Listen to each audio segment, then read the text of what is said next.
Good morning students, I welcome you all for the online class of economics. Today we will be going to start a new chapter, that is short-run equilibrium output. Let us have the chapter short-run equilibrium output, student. The very first short-run equilibrium output main chapter is concept of short-run. What do you mean by short-run? It doesn't mean running in a short way. It means the accounting year for making the economic to be studied is 1 year. That is a short-run. Means because if we will be learning the economics problem in a short way, that is a small span of time, we will get the solutions very easily. But when we will be dealing with the same problem of economics for a longer period of time, solutions will be coming, but more problems will be arising in the way of calculation, and more problems if one problem solution we have got, another problem will be arising, and many problems can be there. So economics is the best way to make accounting in a shorter period of time, that is 1 year. Mainly we do the problems learning and their solutions for a shorter period of time. So that is a short run. Concept of equilibrium output is there, determination of equilibrium output is there, and so many things. Concept of short run, when we see in macroeconomics and according to Keynes, he said we will be learn first of all who is Keynes. Keynes is the person who had made the short run equilibrium study. So that's why it is said has Keynes short run equilibrium also. In macroeconomics and according to Keynes, short run is defined as a period of time during which level of output is determined exclusively by the level of employment in the economy. Higher level of employment causes proportionally higher level of output and vice versa. Technology, another important determinant of output, is assumed to remain constant. Technology remaining constant, there is one-to-one correlation between the level of output and level of employment. In fact, output can be measured in terms of employment. In other words, one can state that output and employment are synopsis of each other. Level of output means level of employment. Thus, in Keynesian economics, equilibrium level of output income implies equilibrium level of employment. So, concept of short run is that there. According to Keynes theory, short run equilibrium, it tells very clearly that short run means a shorter period of time in which economics problem can be studied. Okay. Next is in other words, one can state that output and employment are synopsis. Definitely. What is the output? That is the employment. Means, see, students, if 100 people are working in an organization, the final output will be 100% when all the 100% people will be employed and working for the same. If the target is to be achieved according to, we had made a planning in which 100 workers are needed and we employed 90 people. It means 100% production output will not be coming, has 10% employment still left out, and it is not been done. So that 10% employment will be done, then only the fully 100% employment opportunity can be achieved. So that is the point has been said by Keynes. In the context of Keynesian economics, equilibrium level of output income implies the equilibrium level of employment. This identity is established owing to the assumption that technology remains constant during the short period of time. The assumption of constant technology implies that employment is the only determinant of output. So this is the Keynesian theory economics, student. This equilibrium level of output implies income implies the equilibrium level of employment, which this identity is established owing to the assumption that technology remains constant. For a shortage, definitely in a year we will not change the technology many times, so it will be same. The assumption of constant technology implies what? That employment is the only determinant of output. Concept of equilibrium output, when we see equilibrium level of output or income refers to that level of output income where aggregate supply equals to aggregate demand. What is aggregate supply, student? Aggregate supply is the desired level of output in the economy during an accounting year. It is a level of GDP that the producers wish to produce or plan to produce during an accounting year, also called exent savings. Aggregate supply. So aggregate supply refers to the desired level output in the economy during an accounting year, which is the level of GDP that the producer wish to produce or plan to produce during an accounting year. Aggregate demand, when we study, student, aggregate demand on the other hand refers to the desired level of expenditure in the economy during an accounting year. It is what people wish to spend on the purchase of goods and services during an accounting year, also called aggregate demand. The equilibrium GDP increments that level of GDP where the producer wish to produce is exactly equal to what the buyers wish to buy during an accounting year, so that the producers do not suffer losses due to unwanted stocks when planned output is greater than the planned demand for it. Lack of stocks when planned output is less than the planned demand for it. So aggregate demand on the other hand what refers to the desired level of expenditure in the economy during an accounting year. It is what people wish to spend on the purchase of goods. Okay, so I think meaning is clear. Purchase on the purchase of goods and services during an accounting year, also called which aggregate demand, that is extant aggregate demand. The equilibrium GDP thus means that level of GDP where that producers wish to produce is exactly equal to what the buyer wish to buy during an accounting year, so that the producer do not suffer losses due to unwanted stocks when planned output is greater than planned demand. So that is aggregate demand, student. Planned output, what it is? The thing which we had decided, like we have decided in a month we will produce 1000 units. It is planned output because it is decided, and for that stocks will also be decided then only the output will be 100,000. So that is a planned output, student. Why is there an equilibrium in the economy when aggregate supply equals to aggregate demand? Because in such a situation, planned production in the economy is equal to planned purchase of the goods and services produced in the economy.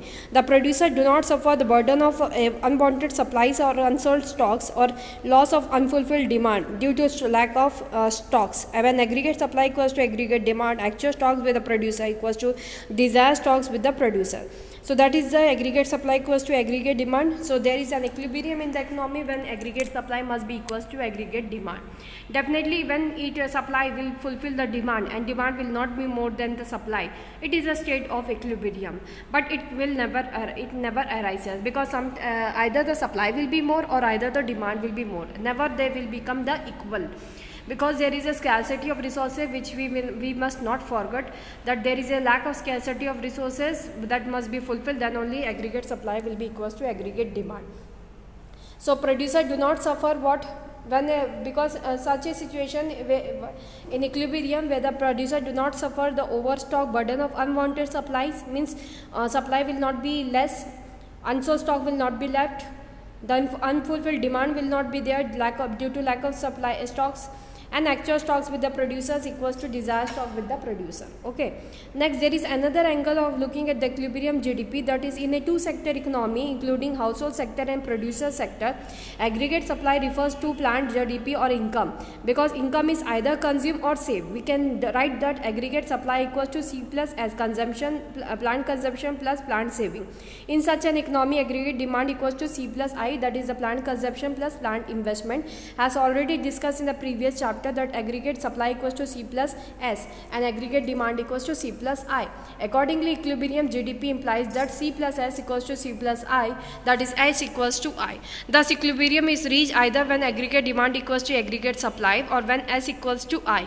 Recall your knowledge of circular flow model in chapter number 1. Recall that S is a withdrawal from the circular flow while I is an injection into the circular flow. Thus, we can say that equilibrium struck when withdrawals equals to injections in the circular flow of income in the economy. In the context of equilibrium GDP, we should focus only on extant saving and extant investment. Equilibrium struck when extant saving equals to extant investment. Extant savings, when we refer, it refers to desired saving or planned savings during the period of 1 year. There are the savings which people intend to make in the economy during an period of 1 year. Extant investment, when we see student, it refers to desired investment or planned investment during an period of 1 year. This is the investment expenditure which is intended to be made in the economy during the period of 1 year. Related concepts are exposed savings and exposed investment. Exposed savings, when we see student, it refers to actual savings in the economy during the period of 1 year. This aspect of saving is considered in the context of national income accounting. Exposed investment, when we see, it refers to actual investment in the economy during the period of 1 year. Like actual saving, this aspect of investment is considered in the context of national income accounting. So these are the various savings and investment which a person does, students. So that is the extant savings and extant investments we have learned. Now we will be going to learn one by one. What meaning I will be explaining as I did the reading. So let us see what are the three extant saving.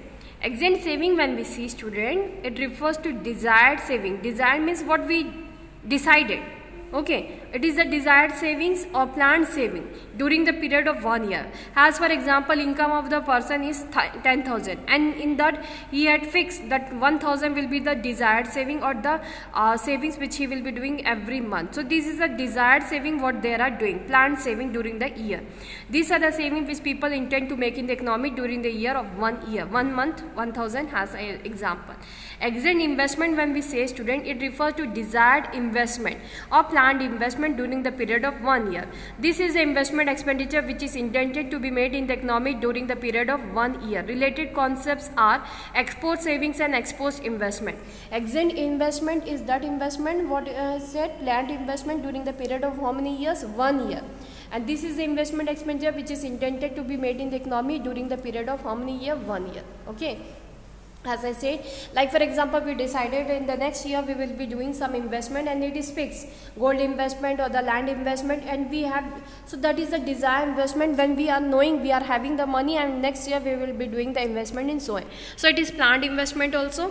Export savings, when we say student, it refers to that saving, actual saving in the economy during an accounting year. Okay, actual means not desired. Desired is what we decided, it is planned, but not actually it is done. But actual saving is that exposed saving. Exposed means it is the saving which actually we made, and at the end of year we came to know so much saving we have done in an accounting year. This aspect of saving is considered in the context of national income accounting. Exposed investment, when we see student, it refers to actual investment in the economy during the period of an accounting year. Like actual saving, the aspect of investment is considered in the context of national income accounting. Now we will be proceeding with the determination of equilibrium output and income GDP. Three basic assumptions are there before we proceed to discuss how equilibrium GDP is determined. Three basic assumptions of the Keynesian theory is there. One is very first, short period analysis. When we see short period analysis student, the Keynesian theory is based on this only. Short period means 1 year time, less than 12 months, 1 year complete. Equilibrium GDP according to Keynesian theory is discussed only with reference to short period of time. We have already discussed this assumption in detail in the beginning of the chapter, but I want to make you known that we have already learned in the very first chapter of the economics that economy is a study of 1 year, accounting year. We are not taking 2 and 3 years, that's why it is a short period of time. Next, Keynesian theory says that it is learned in closed economic gains. Means export and import we are not taking, we are taking consumption, investment, consumption and the investment plus that plus the government expenditures. Okay, so Keynesian theory is mainly discussed with closed economy. Keynes discussed the theory of equilibrium GDP in the context of a closed economy. This is an economy which has no economic relation with the rest of the world. There are no exports or imports, so that aggregate demand equals to C plus I when only household sector and producer sector are considered, and when aggregate demand equals to C plus I plus G, that is the consumption expenditure plus producer investment expenditure plus government expenditure, when government sector is also taken into account. According to syllabus specifications, the present study focuses on the two sector economy. Accordingly, we shall be considering aggregate demand equals to C plus I. Aggregate supply is perfectly elastic. Keynes assumed that aggregate supply is perfectly elastic. It means that we are studying in an economy in which there is an excess capacity, production capacity is lying idle, or there is unemployment of resources, so that whenever there is a rise in the aggregate demand, there is a corresponding rise in aggregate supply as excess capacity begins to be utilized. Thus, aggregate supply always equates itself with aggregate demand. Of course, rise in aggregate supply in response to a rise in aggregate demand is possible only till excess capacity is not exhausted or the situation of full employment is not reached. Then only the aggregate supply is perfectly elastic. Okay, so that are the various concepts of Keynes theory. So for today's class, this much only what I explained. Next class I will continue with the short range equilibrium continuation chapter. Thank you for today's class. Have a nice day.